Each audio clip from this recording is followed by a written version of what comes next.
Fleet Admiral Daeho sat in his command chair, watching the stars through the massive windows of Coalition Command. The war with the Thraxian Empire had been going on for 3 years now. What started as a small fight over mining rights had grown into something much bigger. Now half the galaxy was involved in this mess. The communication panel beeped. Captain Su Jin's face appeared on the screen. She looked worried, which was unusual for her. Su Jin never got worried about anything. "Admiral, we have a problem," she said from her stealth ship far out in space. "I'm picking up massive energy readings heading toward the Kepler 442 system." Daeho leaned forward. Kepler 442 was where the next big battle was supposed to happen. Both sides had been moving ships there for weeks. "How massive are we talking about?" Su Jin's fingers moved across her controls. "Sir, these aren't normal engine signatures. The thermal bloom patterns are huge. I've never seen anything like this before." She paused. "Actually, that's not true. I have seen something like this before. In the database files about human ships, the Admiral felt his stomach drop. The humans had offered to help with the war months ago. Everyone in the coalition had politely said no thank you. The humans were new to space. They had only been traveling between stars for about 50 years. Sure, they had some interesting technology, but nothing compared to species that had been in space for thousands of years. "Are you sure it's them?" Daeho asked. "I'm running the scans again, but yes, sir. These are definitely human ships. Big ones. Really big ones." Daeho stood up quickly. "How many ships?" Su Jin looked at her screens again. Her face went pale. "Admiral, I count at least 12 signatures. Each one is the size of a small space station." The command center went quiet. Everyone had stopped what they were doing to listen. 12 human ships. That big meant serious trouble. Not because the humans were enemies, but because nobody knew what they might do. Daeho opened a direct line to Coalition Chairwoman Mi-young. Her blue face appeared on the screen. The Cetacean Federation had been leading the coalition for over 200 years. Mi-young was smart and calm, but right now she looked anything but calm. "Daeho, tell me you're calling with good news," she said. "I'm afraid not, Chairwoman. We have human battleships heading for Kepler 442. Big ones." Mi-young's webbed fingers started shaking. "How big?" "Station-sized. 12 of them." There was a long silence. Mi-young looked down at something on her desk, then back at the screen. "Commander Jae-sung from Intelligence is here with me. He's been studying human military reports. Tell him what you just told me." A tall man stepped into view. Jae-sung had the pale skin and dark eyes typical of his people. He had been working in intelligence for 30 years and had seen everything, but even he looked nervous. "Admiral, can you confirm the ship types?" Jae-sung asked. "Captain Su Jin is still scanning." "Su Jin, what can you tell us?" Su Jin's voice came through clearly. "Sir, based on the energy signatures and hull configurations, these appear to be human dreadnought-class vessels. The files I have say these ships are designed for long-range heavy combat." Jae-sung nodded grimly. "That matches what we know. Admiral, I need to brief you on something. We've been monitoring human military communications for research purposes. Their approach to warfare is very different from ours." "Different how?" Mi-young asked. Jae-sung pulled up some files on his tablet. "When we fight the Thraxians, we try to disable their ships and capture their crews. We target weapons and engines. We follow the rules of war that have kept galactic conflicts civilized for thousands of years." "And the humans don't?" Daeho asked. "The humans have a concept they call total war. When they fight, they don't just try to win battles. They try to make sure their enemies can never fight again. Ever." Mi-young's face went even paler. "What do you mean?" "I mean they don't just defeat enemy forces. They completely destroy them. In their recent actions against pirates, human ships have been observed continuing to fire on enemy vessels, even after those ships tried to surrender." The command center was dead silent now. Everyone was listening to every word. Jae-sung continued. "We also intercepted some of their entertainment broadcasts. They have something called war movies that seem to celebrate massive destruction and what they call Pyrrhic victories, where both sides suffer terrible losses." Daeho sat back down heavily. How long until they reach Kepler 442? Sujin checked her instruments. At their current speed, about 18 hours, sir. Mi-young made a decision quickly. Send a message to the human fleet immediately. Tell them we appreciate their offer of help, but we have the situation under control. Ask them to maintain a safe distance. The communications officer worked quickly to send the message. They waited. Human ships were far enough away that it would take several minutes for the message to reach them, and several more for a response to come back. While they waited, Jae-sung shared more of his intelligence reports. Admiral, there's something else. You should know. Human ships aren't built like ours. Our vessels are designed for precision strikes and quick battles. We can hit specific targets without causing too much damage to the surrounding area. And human ships? Human ships appear to be built around the idea of overwhelming firepower. They have weapons called mass drivers that fire metal projectiles at incredible speeds. They also have fusion torpedoes that create explosions as hot as the center of a star. Daeho felt sick. Why would anyone build weapons like that? Because humans don't fight wars the way we do. When they fight, they want to make sure they never have to fight the same enemy again. The communications panel beeped. Everyone looked at it hopefully. Maybe the humans would agree to stay away. The message came through in text form. It was short and to the point. Negative. We are already committed to this operation. Estimated time of arrival, 18 hours. Admiral Hyunwoo commanding. Mi-young stared at the message. Commander Jae-sung, in your professional opinion, what are we looking at here? Jae-sung thought for a moment. Chairwoman, I believe we are about to witness human military doctrine in action for the first time. Based on everything I've studied, when those 12 ships arrive at Kepler 442, they won't be coming to help us win a battle. Then what will they be coming to do? They'll be coming to end the war. Permanently. Daeho looked out at the stars again. Somewhere out there, 12 massive human warships were racing toward what might become the most important battle in galactic history. The problem was nobody knew exactly what the humans planned to do when they got there. Chairwoman, we need to make some decisions quickly, Daeho said. Do we try to stop them? Do we support them? Do we just get out of the way? Mi-young was quiet for a long time. Finally, she spoke. Admiral, send a message to all Coalition fleet commanders in the Kepler 442 system. Tell them to pull back to a safe distance and observe only. Under no circumstances are they to engage until we understand what the humans are planning. And if the humans ask for our help, then we'll deal with that when it happens. But right, now I'm more worried about making sure we don't get caught in whatever the humans are about to do. As the meeting ended, Daeho stayed in his chair thinking. The Coalition had been fighting the Thraxians for 3 years with limited success. The Thraxians were brutal and aggressive, but they followed the same basic rules of warfare that everyone else did. They tried to win battles and capture territory, but they didn't try to completely destroy their enemies.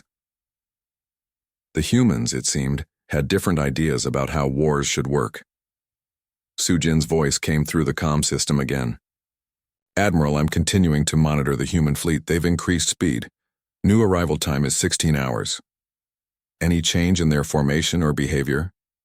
No, sir, but I am detecting some unusual energy patterns. It looks like they're charging their weapon systems. Daeho closed his eyes. The humans were still 16 hours away from the battle zone and they were already preparing for combat. That suggested a level of aggression that made him very uncomfortable. Keep monitoring. Captain, report any changes immediately. Yes, sir. As night fell over Coalition Command, Daeho found himself unable to sleep. He kept thinking about what Jae-sung had said about human warfare. If the humans really did believe in total war, then the Thraxians were about to face something they had never experienced before. The question was whether the Coalition was ready for what came after the humans finished with the Thraxians, because somehow Daeho suspected that once the humans got involved, the galaxy was never going to be the same again. He looked out at the stars one more time before heading to his quarters. Somewhere out there, 12 human battleships were racing. Through the darkness, carrying enough firepower to change the course of galactic history. In 15 hours, they would find out exactly what humans meant when they talked about ending wars. The emergency meeting of the Galactic Coalition War Council had been going on for 6 hours. Representatives from dozens of species sat around the massive circular table, all talking at once. Everyone was worried about the approaching human fleet. General Sora of the Valdori stood up. Her crystalline body caught the light from the chamber's windows, sending rainbow patterns across the walls. She had been studying human culture for weeks, trying to understand what they might do in battle. "I have reviewed human entertainment broadcasts," she announced in her musical voice. "What I found is deeply concerning." The room went quiet.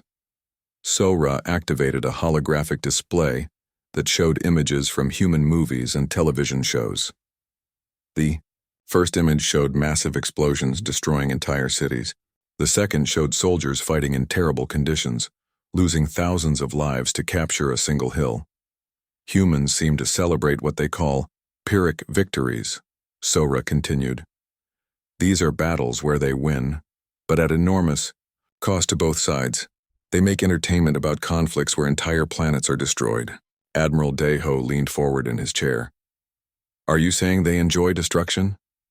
"I am saying they view massive casualties and widespread destruction as acceptable outcomes if it achieves their goals. In one of their historical movies, they celebrate dropping weapons that destroyed entire cities to end a war." Chairwoman Mi Young's webbed fingers drummed nervously on the table. That was their own history, not entertainment. The room fell silent again. The idea that humans had actually used such weapons against each other was horrifying to most species present. Dr. Kyung-min, the Coalition's expert on alien psychology, stood up next. She was small and quiet, but everyone respected her knowledge. She had spent her entire career studying how different species thought and behaved. "I have been analyzing human military communications and historical records," she said softly. "What I have learned suggests that human warfare is fundamentally different from anything we understand." "Different how?" asked General Sora. "When most species fight, they have specific goals. They want to capture territory, control resources, or gain political advantage. Once they achieve these goals, they stop fighting." Dr. Kyung-min activated her own display, showing charts and graphs of human military actions throughout their history. Humans fight differently.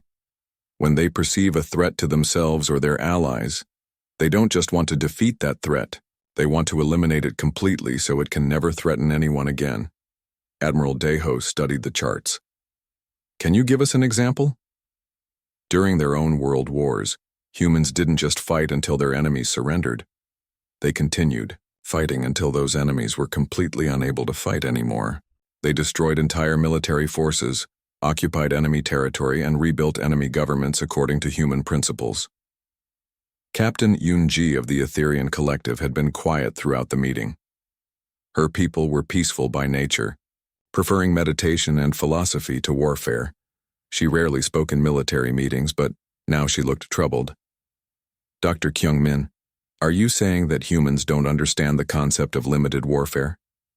"That's exactly what I'm saying. I have recordings of human military officers discussing glassing enemy positions and turning their fleets into scrap metal. These are not expressions of anger. They are matter-of-fact discussions of standard operating procedures." "Commander," Jae-sung stood up and activated another display.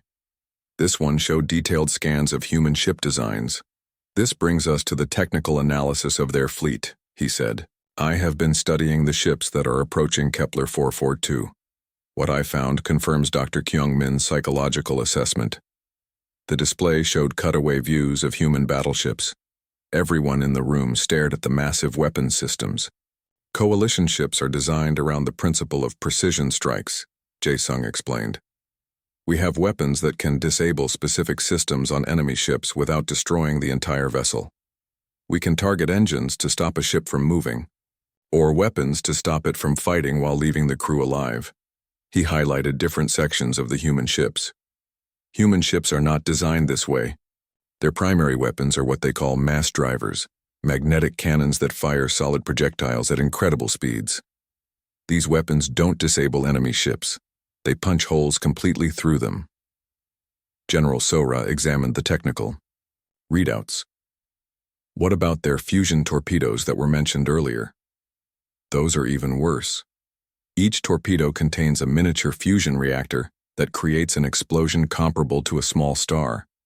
The blast radius is measured in thousands of kilometers. The room erupted in shocked voices. Captain Yunji stood up, her normally calm demeanor shattered. Commander, are you telling us that humans have brought weapons that could destroy entire fleets with single shots? That appears to be the case, yes.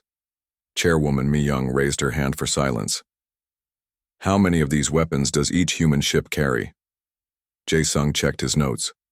Based on our scans, each human battleship appears to carry approximately 50 fusion torpedoes and unlimited ammunition for their mass drivers. Unlimited? They manufacture the projectiles on board using raw materials.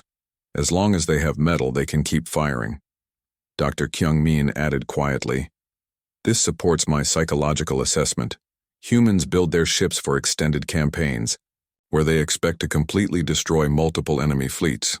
Admiral Daeho stood up. Chairwoman, I think we need to end this war with the Thraxians immediately, before the humans arrive. How do you propose we do that? Deploy Admiral Sung Ho's advanced fleet immediately. Force the Thraxians to surrender before the humans get involved. Mi Young considered this.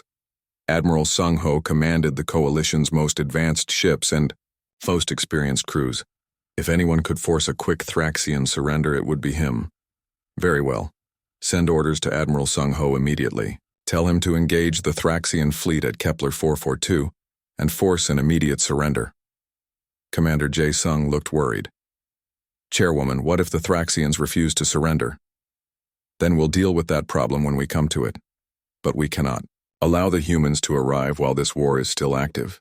Captain Yunji asked the question everyone was thinking. What if we can't stop the humans? What if they arrive and decide to engage the Thraxians regardless of our wishes? Dr. Kyungmin answered grimly. Based on my analysis of human psychology, if they have committed to military action, they will not be deterred by diplomatic requests. Humans view backing down from a fight as a form of cowardice. So we have no way to control them? I believe that once human battleships arrive at Kepler 442, events will proceed according to human military doctrine, regardless of what we want. General Sora asked, and what does human military doctrine say about situations like this? Complete destruction of enemy forces, followed by occupation of enemy territory to prevent future conflicts. The room fell silent again. Everyone was beginning to understand the scope of what they were facing. Chairwoman Mi Young made her decision. Send the orders to Admiral Sung Ho immediately. He has 12 hours to force a Thraxian surrender before the humans arrive. The communications officer began transmitting the orders. While they waited for confirmation, Dr. Kyung Min continued her briefing.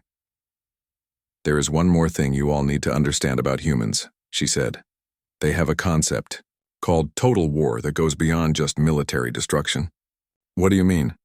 When humans fight a war, they don't just fight until the enemy stops fighting. They fight until the enemy stops existing as a threat. This includes destroying the enemy's ability to rebuild their military forces. Admiral Daeho felt a chill run down his spine. Are you saying they would attack civilian targets?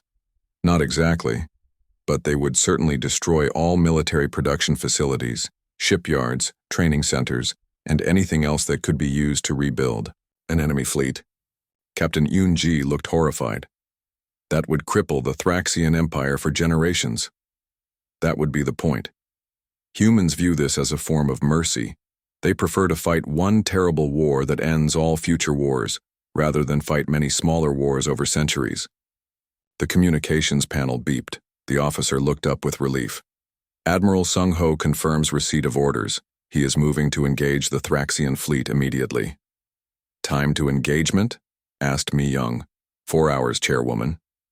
And time until human arrival? 8 hours. Mi Young sat back in her chair. So we have 4 hours to win a war that has been going on for 3 years.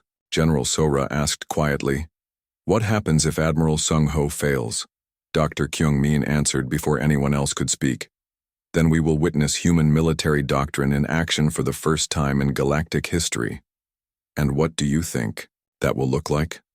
I think it will be unlike anything any of us have ever seen before, and I think it will change the balance of power in this galaxy forever. As the meeting continued, reports began coming in from Admiral Sung Ho's fleet. The Thraxians were responding aggressively to the Coalition advance. Rather than considering surrender, they seemed to be preparing for a major battle. 3 hours later, the worst possible news arrived. Admiral Sung Ho's flagship had been destroyed in a surprise Thraxian attack. The admiral was dead, and his fleet was in retreat. Chairwoman Mi Young stared at the report in disbelief. Admiral Hyun-woo stood on the bridge of the UES Righteous Fury, looking out at the stars through the massive viewing windows. His battleship was enormous, bigger than most space stations.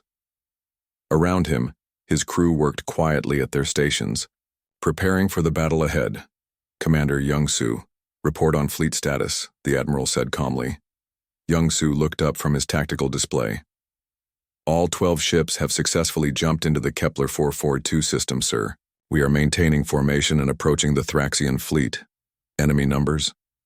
Long-range sensors show approximately 200 Thraxian vessels, sir. They appear to be moving to intercept us.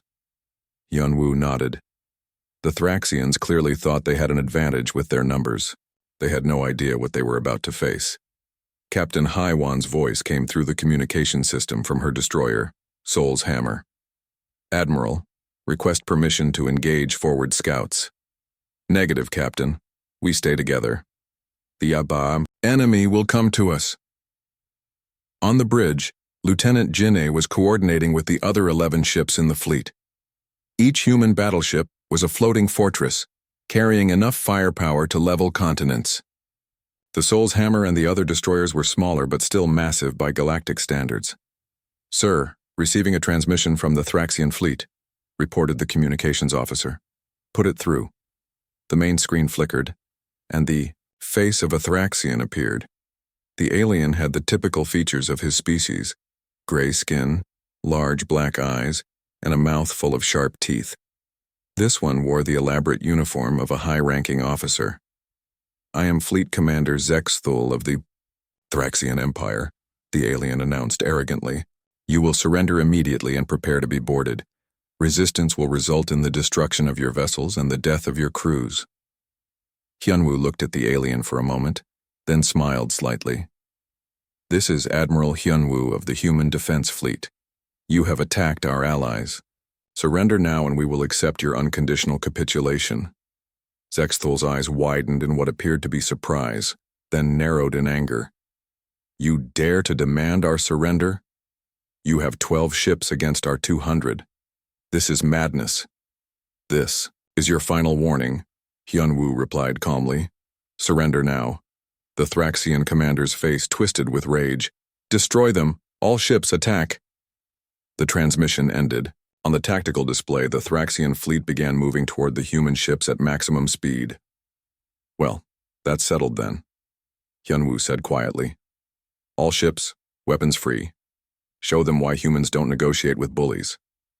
The bridge crew moved with practiced efficiency.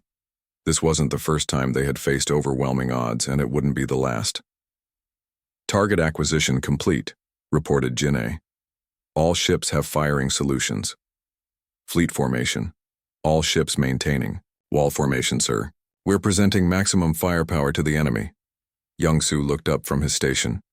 Sir, the Thraxian fleet is splitting into 3 groups. They're trying to surround us. Hyun-woo studied the tactical display. The Thraxian strategy was actually quite good. By dividing their forces, they could attack the human fleet from multiple directions simultaneously. It was a classic maneuver that had worked against coalition forces many times. Unfortunately for the Thraxians, humans had a different approach to naval warfare. All ships, ignore the flanking maneuvers. Concentrate all fire on the center group. We'll deal with the others after we punch through. Captain Haiwan's voice came through again. Sir, are you sure? They'll be able to hit us from 3 sides. Captain, have you ever seen human ship armor in action? No, sir. Then you're about to get an education. All ships, execute Plan Delta. Full charge into the center of their formation. The human fleet began accelerating directly toward the largest group of Thraxian ships. To any observer, it looked like a suicide run. 12 ships charging straight into the guns of 70 enemy vessels was tactical madness, but the humans weren't most observers. Jin A coordinated the targeting systems across all 12 ships. "Admiral, we have multiple target locks. Shall I engage mass drivers?" "Affirmative. Pick the biggest ship in their center group and show them what human engineering looks like." The lead Thraxian battlecruiser was massive, nearly as large as a human destroyer. It was heavily armed and well-armored, the pride of the Thraxian fleet. 6 human battleships turned their main guns toward the enemy vessel simultaneously. The mass drivers charged with a deep humming sound that could be felt through the deck. "Plates firing," Jin A announced. 6 streams of metal projectiles, each moving at a significant fraction of light speed, converged on the Thraxian battlecruiser. The alien ship's shields flared brilliantly for a split second, then collapsed entirely. The projectiles continued through the ship's hull as if it were paper. The Thraxian battlecruiser simply ceased to exist. Where there had been a ship, there was now an expanding cloud of debris and superheated gas. On the Coalition observation ships watching from a safe distance, Admiral Dae-ho stared at his screens in shock. What just happened? "The humans destroyed an entire battlecruiser with a single volley," reported his tactical officer. "Complete destruction. No survivors." General Sora, monitoring from her own ship, watched the human fleet continue its charge into the Thraxian formation. There, not even slowing down, the Thraxian fleet was beginning to realize that something was very wrong. Their largest ship had been destroyed instantly, and the human ships showed no signs of stopping their seemingly suicidal charge. Fleet Commander Zexthol's voice screamed across all frequencies. "All ships, concentrate fire on the lead human vessel. Destroy them." Hundreds of energy beams and missile volleys converged on the righteous fury. The human battleship's shields absorbed the initial impact, then began to buckle under the sustained assault. "Shields down to 60%, reported the defense officer. "Hull damage? Minor scoring on the outer armor, sir, no penetration." Hyunwoo nodded calmly. "Return fire. All weapons." The righteous fury unleashed its full arsenal. Mass drivers, fusion torpedoes, and energy cannons fired in a coordinated barrage that lit up space like a small sun. The nearest Thraxian ship simply vanished in the coordinated attack. Captain Haiwan's destroyer added its own firepower to the assault. The Soul's hammer might have been smaller than the battleships, but its weapons were no less devastating. Thraxian cruisers that had taken minutes for Coalition forces to disable were being destroyed in seconds. "Admiral, the flanking groups are closing in," Young-Soo reported. "They'll be in range in 30 seconds. "Understood. Signal the fleet." Time for demonstration number 2. Ginny sent the tactical signal to all human ships. The 12 vessels suddenly broke formation, each one accelerating in a different direction. To the Thraxians, it looked like the human formation was falling apart under pressure. That was exactly what the humans wanted them to think. Each human ship selected targets from the approaching flanking forces. The Thraxians had spread out their ships to surround the humans, which meant they were now isolated and vulnerable to individual attack. The human battleship Perth's Thunder engaged a group of 5 Thraxian cruisers simultaneously. Its fusion torpedoes created miniature stars that consumed everything within thousands of kilometers. When the explosions faded, all 5 enemy ships were gone.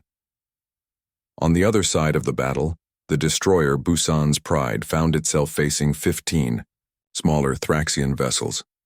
The enemy ships concentrated their fire on the single human ship, confident that they could overwhelm it with numbers. They were wrong. The Busan's Pride activated its point defense systems, thousands of small automated guns designed to shoot down incoming missiles. But instead of just defending, the human ship used these weapons offensively, filling space with a wall of projectiles that shredded the smaller Thraxian vessels like paper. From his command ship, Admiral Dae-ho watched the battle with growing amazement and horror. "How many Thraxian ships have been destroyed?" 47 confirmed kills, sir. No human vessels show significant damage." Dr. Kyung-min, monitoring from the Coalition flagship, was recording everything for later analysis. This is exactly what I predicted. The humans aren't fighting to capture or disable enemy ships. They're fighting to completely eliminate the Thraxian fleet. The battle continued for another hour, but the outcome was never in doubt. Human ships moved through the Thraxian formation like wolves among sheep, destroying everything they encountered. When Thraxian ships tried to retreat, human vessels pursued them relentlessly. When some Thraxian captains attempted to surrender, raising the universal white flag of capitulation, the human ships ignored the signals and continued firing. Captain Yunji, watching from her observation vessel, was horrified. "They're not accepting surrenders."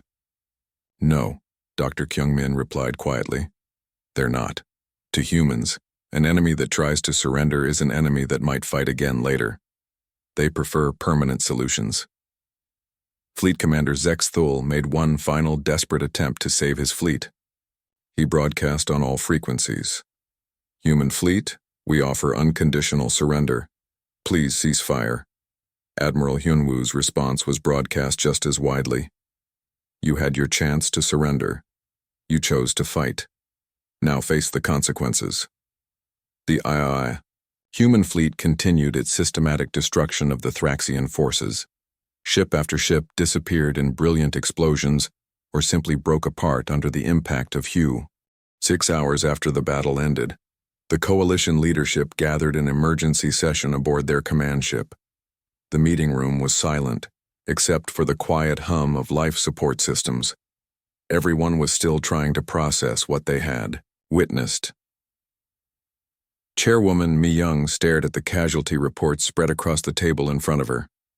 The numbers were almost impossible to believe.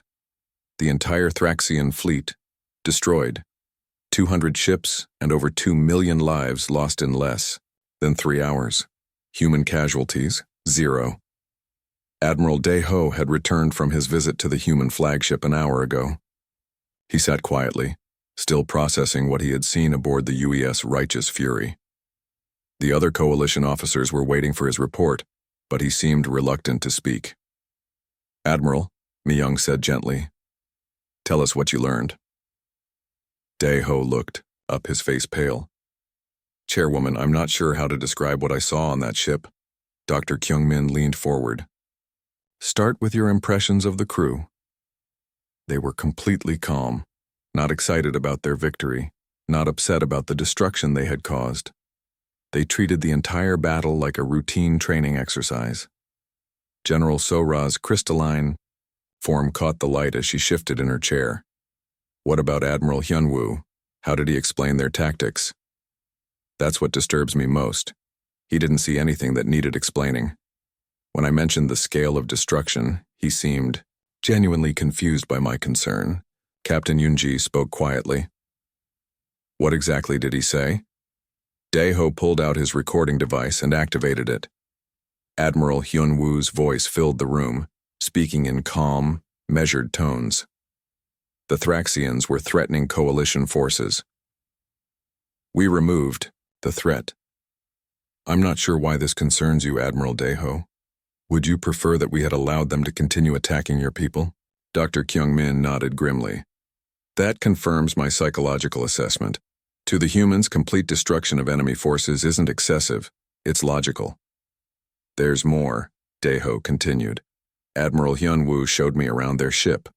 The interior is unlike anything I've ever seen." "How so?" "Coalition ships are designed for efficiency. Everything serves a military purpose. The human ship was different. It had parks, recreational areas, even a small forest growing in one of the cargo bays." Mi Young frowned. "Why would a warship need parks?" "Because it's not just a warship, it's a mobile colony designed for long-term deployment." Admiral Hyunwoo explained that human military doctrine assumes campaigns lasting years or even decades. Commander Jae-sung, who had been quiet throughout the meeting, finally spoke. "Admiral, did they give you any indication of their future plans?" Dae-ho activated another recording. This time Admiral Hyunwoo's voice was joined by several of his officers. "The immediate threat has been dealt with, but our intelligence indicates 17 Thraxian military installations across multiple star systems. Standard protocol requires elimination of all enemy military assets to prevent future conflicts. A different voice, identified as Captain Haiwan, added, "We have sufficient supplies for extended operations. The fleet can operate independently for up to 5 years without resupply." The recording ended. The coalition officers sat in stunned silence. General Sora was the first to speak. "They're planning to hunt down every Thraxian military installation in space." "It gets worse," Deho said. "I asked Admiral Hyunwoo what would happen to Thraxian civilian populations after their military was destroyed." "What did he say?" "He said that Thraxian civilians would be relocated to supervised worlds where they could learn about peaceful coexistence and democratic governance." Dr. Kyung-min closed her eyes. "They're planning to occupy and restructure the entire Thraxian Empire, and they see this as a mercy," Deho continued. Admiral Hyunwoo explained that it was kinder to fight one devastating war that ended all future conflicts than to allow smaller wars to continue for centuries. Captain Yoonji looked horrified. "They're going to destroy an entire civilization to save it." "From their perspective, yes." Mi-young stood up and walked to the viewing window. Outside, the human fleet was already beginning to move toward the edge of the system. 12 massive ships that had just rewritten the rules of galactic warfare. "Dr. Kyung-min, in your professional opinion, is there any way to reason with them?" "Chairwoman, based on everything I've observed, the humans have already committed to their course of action. Attempting to dissuade them would be seen as interfering with their mission to protect their allies, namely, us. What about threatening to withdraw our alliance? That would likely result in the humans deciding that we also need their protection, whether we want it or not." The room fell silent again. Everyone was beginning to understand the scope of what had happened. By accepting human military assistance, the coalition had inadvertently unleashed a force that operated by completely different rules. Commander Jae-sung pulled up intelligence reports on his tablet. "I've been monitoring communications from other sectors. Word of the battle is spreading quickly. What kind of reactions are we seeing? 3 minor stellar nations have already sent messages requesting human protection. The hegemony of Kaz has declared neutrality and withdrawn all military vessels to defensive positions around their home system. The Pirate Confederation has apparently disbanded entirely." Mi-young turned back to the group. "In other words, the balance of power in this sector has completely shifted." "It's worse than that," Dr. Kyung-min said quietly. "I've been analyzing reports from other human military actions against pirates and raiders over the past year. The pattern is consistent." "What pattern?" "Complete elimination of threats, followed by human supervision of the affected regions. There are now 4 star systems under direct human administration. They call them protectorate zones." Admiral Deho looked up sharply. "Are you saying the humans have been systematically expanding their territory?" "I don't think they see it as expansion. I think they see it as pest control. They identify threats to galactic peace and eliminate them permanently." General Sora stood up, her crystalline form reflecting the lights in sharp patterns. "And we just invited them to do the same thing to the Thraxian Empire." The communication panel beeped. The officer looked up nervously. "Chairwoman, incoming message from the human fleet." "Put it through." Admiral Hyunwoo's face appeared on the screen. He looked as calm and friendly as ever. "Chairwoman Mi-young, Admiral Deho, I wanted to inform you that we're moving to Phase 2 of our operation." "Phase 2? Mi-young asked carefully. "Securing the remaining Thraxian military assets. We've identified the locations of their main shipyards and training facilities. These will be eliminated to prevent any possibility of future aggression. Admiral, perhaps we should discuss this with the full Coalition Council before proceeding." Hyunwoo looked puzzled. "Chairwoman, with respect, this is a military operation designed to protect Coalition interests. We don't require authorization to defend our allies," Dr. Kyung-min whispered to Mi-young. "He genuinely believes he's helping us." "Admiral," Mi-young said carefully, "what happens after you've eliminated all Thraxian military assets?" "Standard post-conflict protocol. We'll establish temporary administration of former enemy territory until stable, peaceful governments can be installed." And how long does this temporary administration typically last? As long as necessary to ensure lasting peace. Sometimes a few years, sometimes longer. We're still administering 3 systems that we liberated from raiders 2 years ago. The transmission ended, leaving the coalition officers staring at a blank screen. Captain Yunji broke the silence. They're not just winning the war, they're reshaping the galaxy according to human principles. And they see this as their moral duty, added Dr. Kyung-min. Admiral Daeho pulled up star charts showing the current positions of human fleets. According to these reports, there are now human naval forces operating in 12 different sectors. Each one is engaged in what they call peacekeeping operations. Peacekeeping operations that involve the complete destruction of any military force they encounter, Mi-young observed. Commander Jae-sung looked up from his intelligence reports. Chairwoman, there's something else. I'm receiving reports of human diplomatic missions visiting various governments throughout the sector. What kind of diplomatic missions? They're offering protection services. Any government that accepts human protection receives a small garrison fleet and guaranteed security. Any government that declines is classified as a potential threat. General, Sora asked the question everyone was thinking. What happens to governments classified as potential threats? Based on the pattern, they get reclassified as actual threats and dealt with accordingly. Mi-young sat down heavily. So the humans are systematically dividing the galaxy into 2 categories, allies under their protection and enemies to be eliminated. That appears to be correct, Dr. Kyung-min added, and they see this as completely natural and moral. From their perspective, they're creating lasting peace by eliminating all sources of conflict. The room was quiet for a long time. Finally, Captain Yunji spoke. Chairwoman, what are our options? Mi-young looked around the table at the representatives of dozens of species, all of whom were now looking to her for guidance in a situation that none of them had ever imagined. Protection and supervision, or we can be classified as a threat. Is there a T? 3 months had passed since the Battle of Kepler 442, and the galaxy was a very different place. Chairwoman Mi-young sat in her office at Coalition headquarters, reading the daily reports that still amazed and terrified her in equal measure.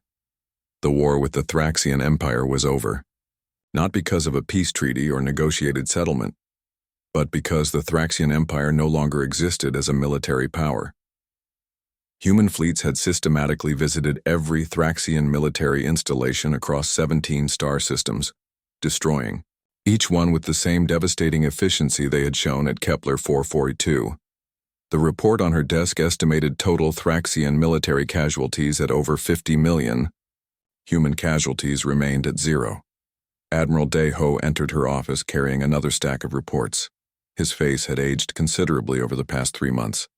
The stress of dealing with humanity's version of peacekeeping was wearing on all of them. More updates from the human protectorate zones, he said, setting the reports on her desk. Mi-young picked up the top report and began reading. Status of former Thraxian territories. All 17 systems are now under direct human administration. The humans have established what they call re-education centers on 43 different worlds. Re-education for what? Teaching former Thraxian citizens about democracy, individual rights, and peaceful conflict resolution. Attendance is mandatory. Mi-young set down the report and rubbed her temples. How are the Thraxians responding to this? Surprisingly well, actually. The humans are providing better medical care, education, and living conditions than the Thraxian Empire ever did. Most of the civilian population seems genuinely grateful. And the former military personnel? Those who surrendered are being retrained for civilian occupations. Those who resisted. Daeho paused. Those who resisted are no longer a concern. Dr. Kyung-min knocked on the office door and entered without waiting for permission. She had been working around the clock for months trying to understand and predict human behavior patterns. The information she gathered was vital for coalition survival. Chairwoman, I have updates on human expansion activities. Mi-young gestured for her to sit down. Please tell me it's good news. That depends on your perspective. Human fleets have made contact with 6 additional stellar governments this month. What kind of contact? The standard pattern. They offer protection services and present evidence of threats to galactic peace that require human intervention. Admiral Deho looked up from his reports. What threats? In 3 cases, pirate activity near shipping lanes. In 2 cases, border disputes between neighboring systems. In 1 case, a government that was allegedly developing weapons of mass destruction. Allegedly? Dr. Kyung-min looked tired. The humans presented evidence, but it was difficult to verify independently. However, all 6 governments have now accepted human protection treaties. Mi-young stood up and walked to her window. Outside, she could see human patrol ships moving through the space around Coalition headquarters. They were there for protection, Admiral Hyunwoo had explained, to make sure that enemies of peace couldn't threaten Coalition leadership. Dr. Kyung-min, how many star systems are now under some form of human administration? 37 systems under direct human control, and 41 systems with human protection treaties. That's 78 systems total. And how many were under human control 3 months ago? 4. The room fell silent. In 3 months, human influence had expanded by nearly 20 times, and they showed no signs of slowing down. A soft chime indicated an incoming communication. Admiral Hyunwoo's calm face appeared on the main screen. He looked as friendly and reasonable as always. Chairwoman Mi-young, Admiral Deho, Dr. Kyung-min, good to see you all. Admiral, Mi-young replied carefully. What can we do for you today? I wanted to update you on our progress establishing lasting peace in the sector. I have some excellent news. Despite everything, Mi-young felt a chill when the human admiral described his activities as excellent news. The pirate confederation that was operating near the Vega system has been completely eliminated. 14 raider bases destroyed, approximately 800 vessels neutralized. Any survivors? Those who surrendered are being processed through our rehabilitation programs. They're learning valuable skills that will help them contribute to peaceful society. Dr. Kyung-min leaned forward. Admiral, what exactly do these rehabilitation programs involve? Standard procedure. Education about the benefits of lawful behavior, job training for legitimate occupations, and counseling to help them understand why piracy is harmful to galactic peace. And if they refuse to participate? Admiral Hyunwoo looked genuinely puzzled by the question.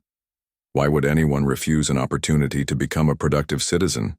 The 3 coalition officers exchanged glances.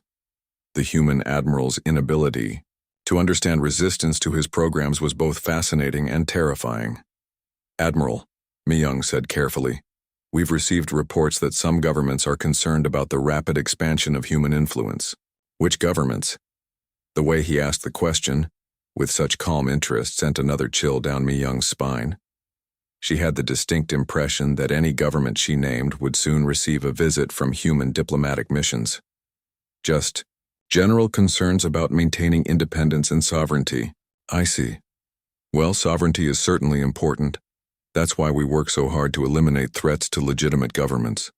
No one should have to worry about pirates, raiders, or aggressive neighbors. Admiral Deho decided to be more direct. Admiral, some species are concerned that human protection is becoming indistinguishable from human occupation. Admiral Hyunwoo considered this seriously. I can understand that concern, but I think it's based on a misunderstanding of our goals. How so? We don't want to control other species. We want to protect them. There's a significant difference. Dr. Kyung-min asked, what happens when a government under human protection disagrees with human policies? We work together to find solutions that serve the cause of peace. Of course, some solutions are better than others. And if no agreement can be reached? That hasn't happened yet. Everyone eventually understands that our policies are designed to benefit everyone.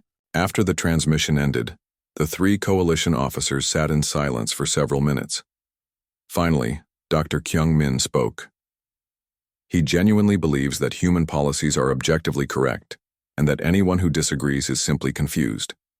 It's worse than that, Admiral Deho said.